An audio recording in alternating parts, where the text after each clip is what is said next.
So this is more so a video made because of the "You Wouldn't Survive in Project Moon's City" video. Of course, this video may not entirely be accurate. You know what? This video is entirely accurate. So screw all the haters. So, let's see. You are unfortunately suddenly transported to the city. Of course, the other video assumed that you have no knowledge of Project Moon's lore, but I feel like that's a bit too unfair, isn't it? The chance of you surviving would be just the same as any other backstreets route surviving, so there's not much of a point to that, is there? So let me propose a few ways you can survive the city. Of course, with the knowledge to do so. Since if you get transported to the city right after watching this video, but you forget all about Project Moon, so you don't remember this video whatsoever, it's going to be very pointless, won't it? So let us establish some basic rules and regulations. Of course, we already have a goal set in mind. Go to the outskirts and wish upon the star in order to have them transport you back into the world. Since realistically that's your best chance, you could take a chance at screwing around with the city's singularity to smash it around hard enough to teleport you back, but that's not worth it. And of course, if the stars and outskirts are willing to grant any wish that's strong enough, and like you might have a cat at home that you really miss, and that's a pretty strong wish, isn't it? And since it was literally able to create, organism that cries tears, they're able to generate anything to its original state. If the stars and outskirts are able to do that, I bet you're best hope on how to go home. So let's start at the very beginning. Part 1, just spawn in, casually puff, you're there. Of course, it's probably the difficulty in recognizing whether or not you entered Project Moon's world depends heavily on what district you go in. If you go in H-Corp, but they have metal ceiling slide buildings, definitely. But if you're in J-Corp or something, it might just look like back streets. I don't mean back streets in the city sense, just back streets as in the definition of the word. Like back streets, back alleyways of some random major city. But again, waking up in the random back alley is also a very strange thing. Very odd, to say the least. So, let's start planning on game plan. Number 1, how many homeless people can you beat up? That's a serious question. Here are some basic, more conditional others than just beating up homeless people for fun. The rats in the back streets seem to be somewhat coordinated since, of course, need to join a gang to survive. Of course, you could try to make your way into a gang. But I feel like a better answer is, how much would you rank up in comparison to them? Of course, you might have shanks or shivs, but we've seen the sprites, they're just random sharp objects. You could probably pick up a metal pipe off the ground. The whole point is, they were heavily malnourished throughout their entire lifetime, so they actually have very weak muscle mass and probably vitamin deficiencies. You might be putting mercury on them and they will die due to their vitamins and blood composition. But ignoring that fact, that should make them slightly weaker physically, of course, and then mentally, having to deal with sweepers ever since you were born. Also, I ever questioned how many rats get there in the first place? How many people even get born? How does that even happen? To be honest, your odds aren't high, let's be honest. Well, to be honest, if you're a professional bodybuilder, you might have a better chance than most. But if you're like that, you'll probably have a good chance of just joining up with rats. Another thing to deal with, diseases don't actually seem to be that big of a deal in the city. And even if they have some future plague, they can deal with it. Considering how in Liberuna, our first reception was some rats stealing some organs. But something important that you might not have noticed is the fact that just some random guys in the back streets have the skill and precision in order to precisely remove an organ and keep it actually functional. Since if you just got your intestines cut out and they put them in the air for 10 seconds or so and then shove them back, they'll be covered in diseases, probably have organ damage, and since they're cut out with a rusty knife, it probably won't even work anymore. But the fact that some backstreet rats could do that, what I'm saying is you can probably get your organ back if you feel like it. If you have heart disease or something, you could probably just get some backstreet's workshop or a clinic to deal with it for you. Another thing regarding prosthesis, though prosthesis seems to be the cool, fancy, really strong stuff, the Brotherhood of Iron was literally a Canard level threat. Canard level office gets to replace their bodies completely with robots. Have you really thought about that? They were literally just some random office, but they were able to replace their bodies with robots, so if you ever lose your limbs, you actually probably have a good shot. The level of advancements of robotics and precision, truth be told, are probably actually going to be better than the prosthesis we have in our modern world. So that being said, you can definitely recover from combat and scar, and probably won't die of infection like most drug addicts do. So here comes the actual important question here. What advantages do we have over the random backstreet rat? Seriously, what advantages do you have? Technology definitely isn't one, considering the stuff they have in the city. The average backstreet rat could probably build a microchip if you really wanted them to. Well, they probably can't. But what's a better metaphor? The average backstreet rats could probably pull out a piece of advanced sci-fi tech out of their left coat pocket, or something like that. Of course, in the city I'm pretty sure they don't actually have holograms and stuff like that, so it's not overly futuristic. And a smartphone is probably still one of the smarter phones out there. Also, ChatGPT definitely isn't sentient, so you won't get the headset on your ass since you show up with phone. So at least that's cleared. So here is my super awesome strat for you. Pursue higher education. Like, have you thought about the sheer amount of office workers in the city? Like, yeah, the fixers, the fighters, the robbers, the killers. Huge deal, huge, major deals. But have you just thought about this sheer amount of office workers everywhere? Like, for example, in Ishmael's backstory, we see, she goes to school, regular university, goes to, university, pursues advanced education in order to become a wing employee. And of course, if you go to some random back streets, like, all of them can't all just be, syndicate hangouts and fix their offices. There gotta be at least, one bank, at least, multiple restaurants, and definitely quite a few just random blue-collar workers out there. Of course, you're a blue-collar worker, you'll be dead, unlike, I don't know, urban nightmare. Yeah, or even just, or probably even urban mist, strat just shows up and beats your ass. But that's kind of just the life you live. Like, you, as a human, definitely would die if some random guy just showed up with, a gun and shot you. Or just a lion spawned inside of your house and decided to kill you. So, not much really changes. And considering what we see in distortion detectives, the schools are, questionable. But let's be honest, we've been through worse.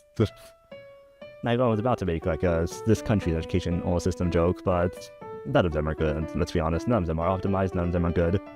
So what I'm saying is, you should pursue higher education and get a blue-collar job in the city. Let's be honest, that's not what we're here to hear into. It's not what we want to hear. And that really doesn't advance our goal of going to the outskirts anyways. And of course, make money to get stronger, but considering how the average wing employee doesn't just become a high-grade fixer, instead has to, use the equipment granted to them by the wing, it's quite a difficult task, isn't it? Of course, there's also the often more stone-burden task of join a rat gang, either advance with rat gang, or just try to luck your way out, or simply become the strongest rat gang. Of course, you're not really that much different from any of the rats, you're probably actually weaker, but just hope that your rat pack lucks out over the other rat packs, and then advance into syndicates, and then even higher and even higher. But that's not a really good strat, isn't it? So, here we've reached the end of the road of normal, feasible solutions.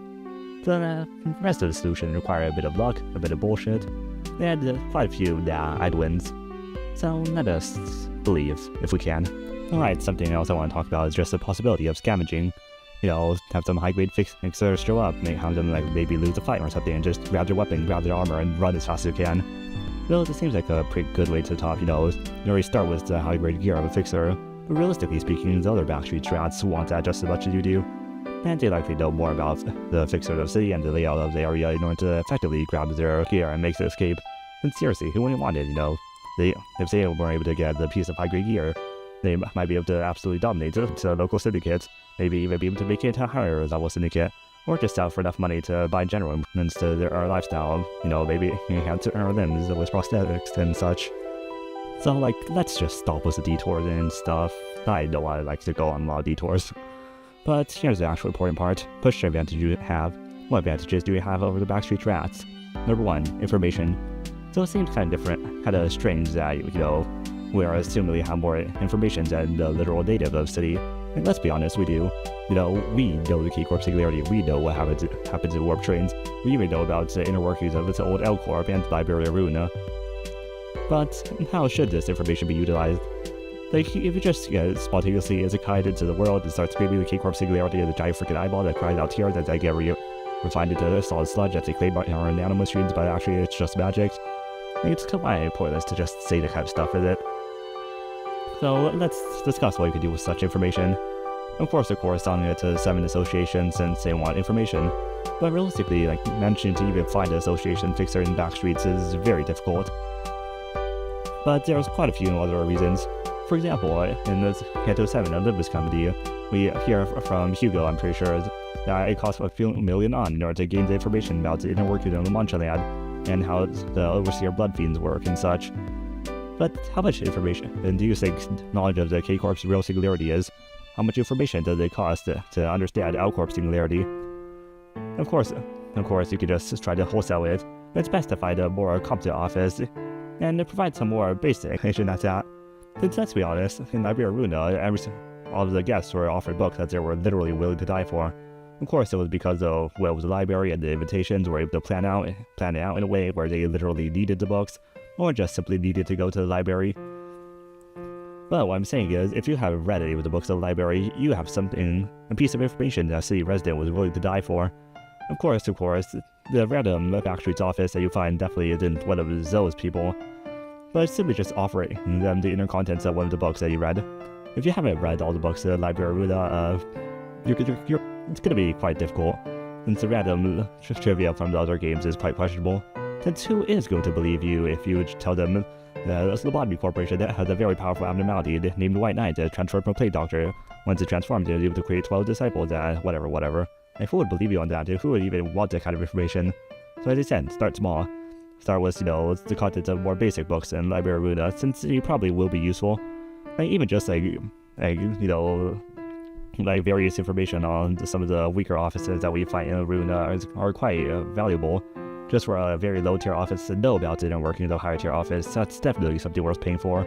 So just do it the slow route. You might need social skills, in order to just start hard small with a small piece of information and maybe build up your reputation. And then finally, once you need to really go to the big leagues per se, they start offering the actual advanced information like, the K-Corp singularity, the fact that you had and that assassination on the new hierarch of Hong Yuan. That's definitely some really important knowledge. The severest abnormalities of the old L-Corp, the nature of the old L-Corp lab, or maybe even stuff you've seen, or maybe the Christmas gnomes in the outskirts. Like, all these information are basically invaluable. Information about wing singularity. Like, what's more valuable than that? Literal wars have been fought over this kind of thing. Of course, whoever hells you offer the information to definitely won't be able to make full use of it. As I said, the Fixer droid on the one hand needed to pay millions of on in order to know about the Overseer and Blood Fiends. So your various random trivia over random Fixer offices across the city will be useful to someone. And if you're good at talking, you convince them that even if this kind of information is not useful now, simply knowing this kind of stuff will be useful in the future. It makes sense, doesn't it? Right, so now we're done with our information selling adventures. Some more useful information. Maybe you actually managed to contact the 7th Association and managed to sell off some information regarding various important corps such as W Corp and T Corp's collaboration with the time boxes and the warp trains. Or maybe even went all out and sold them the information that they are living in a fictional world. That's going to be quite a big difference. Also, information regarding the Biz Company probably matters, since in Canto A we see that some even knows about the Biz Company's role. So I believe such information will definitely be valuable to some. Also, the information regarding Ramses and her faction. That's some top secret level information that the 7th Association would definitely die for. So now that you've got the money, what do you do? Of course, get as strong as you can to get ready for the journey to the outskirts. So how difficult will it be to just go to the outskirts and wish upon a star? In Canto 7, Barry has Sancho had some struggle to get into their place in the outskirts, even as a 2nd generation Blood Fiend. But the way she phrased it implied it's, a struggle, as in lifting 50 pounds is a bit of a struggle, but as opposed to lifting a mountain, which is impossible. So such a feat will definitely be possible if accompanied with fixers. If you're good at convincing, you can definitely convince someone to bring an entire association along, since, as you said, they actually live in an alternate world and you want to return to your own world. And that kind of information is literally invaluable. So how should we prep for such a case? Truth be told, something I feel like is pretty interesting is how to use the Dicey Association, I'm pretty sure, as their information expanding gear, like their keys and their fist.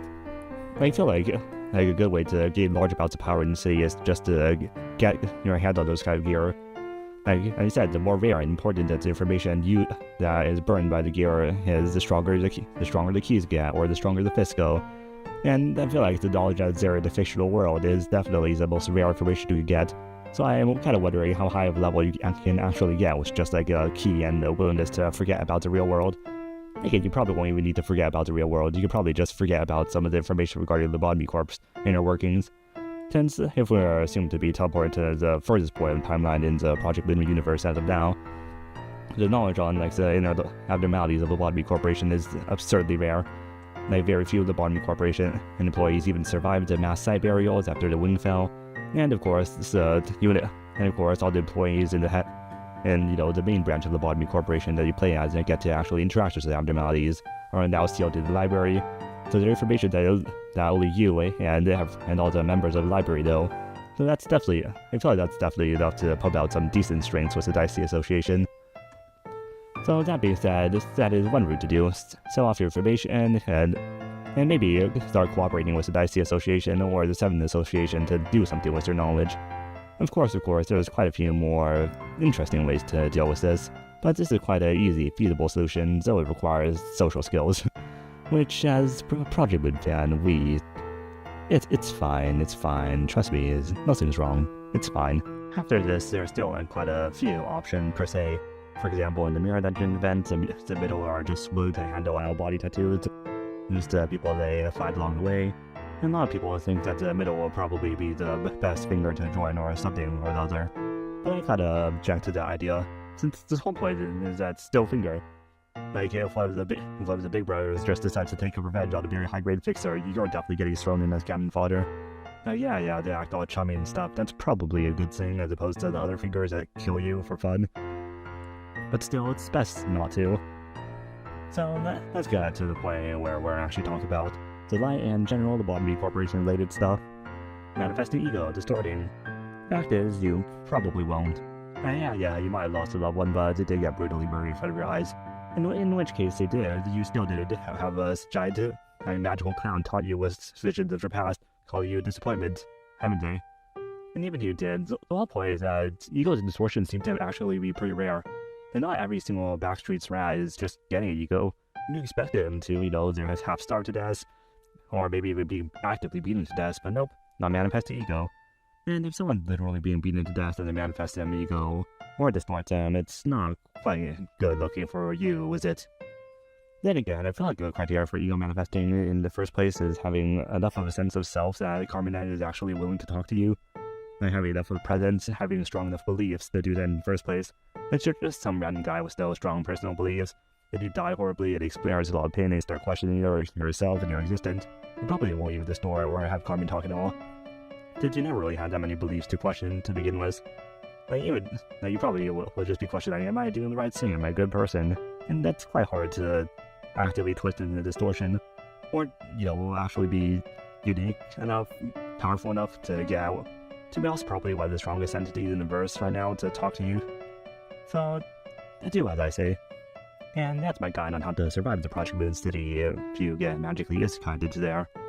If you suddenly get teleported to the middle of a sleeper horde and get instantly torn apart, or get teleported into a pack of rats and have your organs torn out, or get teleported to the middle of Gatefly and casually just get blasted to pieces, or get teleported to the middle of the wing and be immediately neutralized by the blades of the wing, or if you get teleported to the middle of a high-degree threat event and get instantly turned inside out by stress beyond your human comprehension, or get teleported to the middle of Great Lakes, in which case you drown, or get teleported onto the ship, which ends up staring into the waves and gets you horribly destroyed by eldritch monstrosities, or if you get teleported to the outskirts, you get torn apart by monsters, or if you get teleported into the middle of nowhere in the outskirts where you kind of just starve to death since there's nothing there, or if you casually get teleported to 500 meters in the air and just die of fall damage, or if you get teleported to a secret area protected by a head and end up getting eliminated by arbiters and executioners immediately, or get teleported to a secret facility controlled by one of the fingers, such as art facilities of ring, and get instantly turned inside out, or get turned into RPs. That's kind of a you problem. Goodbye.